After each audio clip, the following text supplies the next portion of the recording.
अस्सलामुअलैकुम। बहुत समय पहले की बात है। एक राज्य में एक राजा राज किया करता था। उसकी 12 पुत्रियां थीं। सभी बहुत सुंदर थीं। वो सबसे बहुत प्रेम करता था, इसलिए उनकी सुरक्षा का विशेष ख्याल रखता था। किसी भी राजकुमारी को महल से बाहर जाने की अनुमति नहीं थी। वह हर समय कड़ी सुरक्षा में रहती थी। कुछ सैनिक हर समय उनके आसपास रहते थे ताकि उन पर किसी तरह का खतरा न आ सके। राजकुमारियों के रहने की व्यवस्था एक ही कक्ष में थी। रात में उनके सोने जाते ही वो कक्ष बाहर से बंद कर दिया जाता था ताकि न वे कक्ष से बाहर निकल सके और न कोई उनके कक्ष में प्रवेश कर सके। कक्ष के बाहर सैनिक तैनात रहते थे, लेकिन इतनी सुरक्षा के बाद भी जब राजा सुबह राजकुमारियों से मिलता तो उनके फटे हुए जूते होते। राजा हैरान रह जाता। पूछने पर राजकुमारियों से कहता कि उन्हें भी नहीं पता कि उनके जूते कैसे फट गए। हर दिन राजकुमारियों के लिए नए जूते लेने पड़ते। हर दिन राजकुमारियों के जूते का फटने का राजा के लिए एक रहस्य बनता जा रहा था। वह चाहता था कि इस रहस्य का पर्दाफाश हो सके, इसलिए अपने स्तर पर उसने कई प्रयास किए, लेकिन सफल नहीं हो सका। अंत में उसने राज्य में घोषणा करवा दी कि जो व्यक्ति 3 दिनों में राजकुमारियों के जूते फटने का कारण पता लगागा, उसका विवाह उसकी मनपसंद राजकुमारी से करवा देगा। साथ ही उसे राजा का उत्तराधिकारी भी घोषित कर दिया जाएगा, लेकिन इस कार्य में असफल रहने पर उसका सिर धड़ से अलग कर दिया जाएगा। यह घोषणा पड़ोसी राज्यों तक भी पहुंची और पड़ोसी राज्यों के राजकुमार इस रहस्य का पता लगाने राजा के पास आने लगे। राजा उन्हें राजकुमारियों के कक्ष के साथ वाले कक्ष में ठहराता ताकि उन्हें निगरानी करने में कोई असुविधा न हो। लेकिन रात होते ही राजकुमार गहरी नींद में सो जाते और सुबह होने पर देखते कि राजकुमारियों के जूते फटे हुए हैं। कई राजकुमारों को रहस्य का पता न लगा पाने के कारण अपने प्राण देने पड़े। अब राजकुमार भी अपने प्राणों के डर से इस रहस्य का पता लगाने में हिचकने लगे। राजा निराश हो गया। उसे लगने लगा कि अब ये रहस्य ही बना रहेगा। उस राज्य के एक गांव में एक गरीब युवक रहता था। एक दिन जब उसने राजा की घोषणा सुनी तो वो राजकुमारी से विवाह करने के सपने देखने लगा। उसने सोचा कि गरीबी में जीवन यापन करने से अच्छा है कि इस रहस्य का पता लगाने में हाथ आजमाए। तो राजकुमारी से विवाह के साथ साथ राज्य का उत्तराधिकारी भी बन जाएगा, अन्यथा इस गरीबी के जीवन से तो मृत्यु ही भली। अगले दिन उसने एक पोटली में कुछ रोटियां बांध ली और पैदल ही राजमहल की ओर निकल पड़ा। बिना रुके वह चले जा रहा था।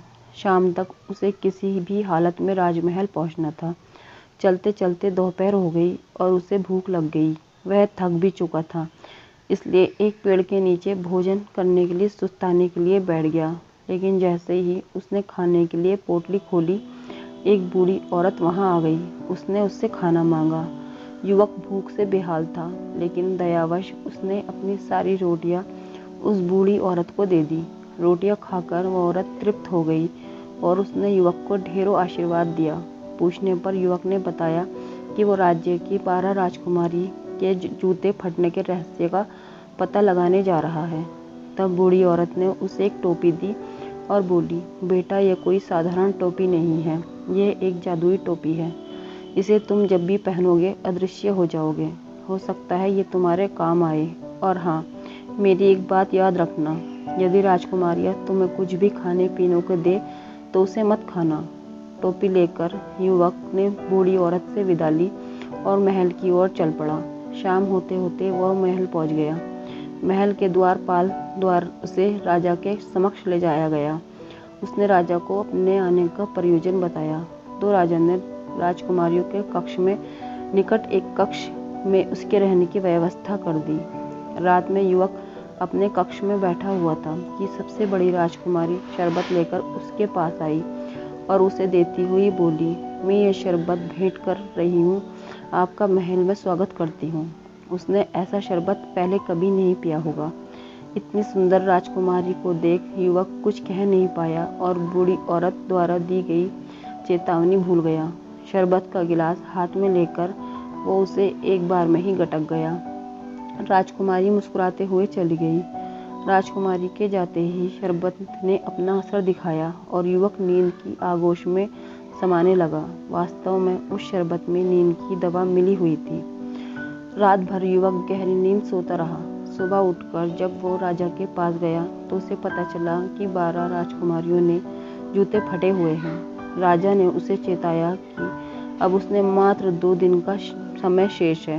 इन 2 दिनों में यदि उसने राजकुमारियों के जूते फटने का रहस्य पता नहीं लगाया तो उसका सिर धड़ से अलग कर दिया जाएगा। युवक को अपनी गलती का एहसास था। उसने तय किया कि आज वो पूरी रात जागेगा और बूढ़ी औरत की दी हुई जादुई टोपी पहनकर राजकुमारियों के कक्ष में जाकर निगरानी करेगा। रात हुई तो सबसे छोटी राजकुमारी शरबत लेकर युवक के पास आ गई। सारी राजकुमारियों में वो सबसे सुंदर थी।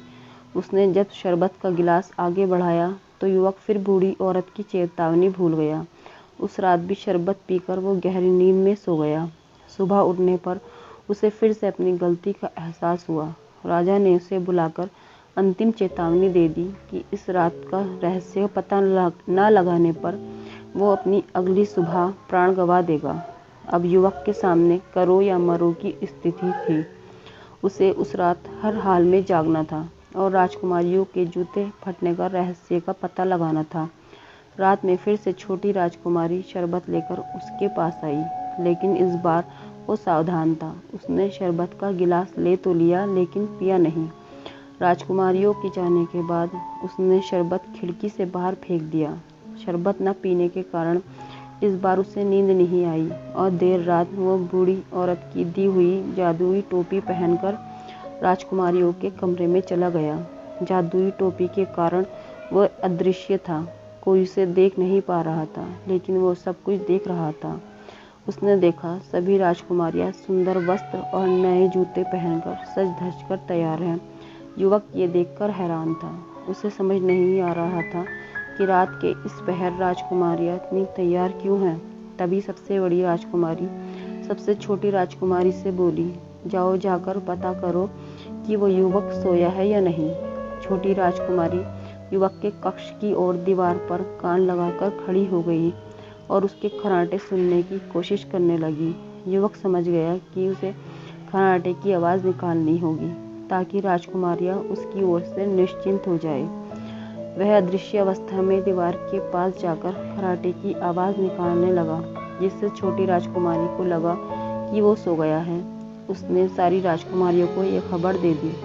फिर सबसे बड़ी राजकुमारी ने 12 बिस्तरों में से एक बिस्तर खिसकाया और 3 बार ताली बजाई।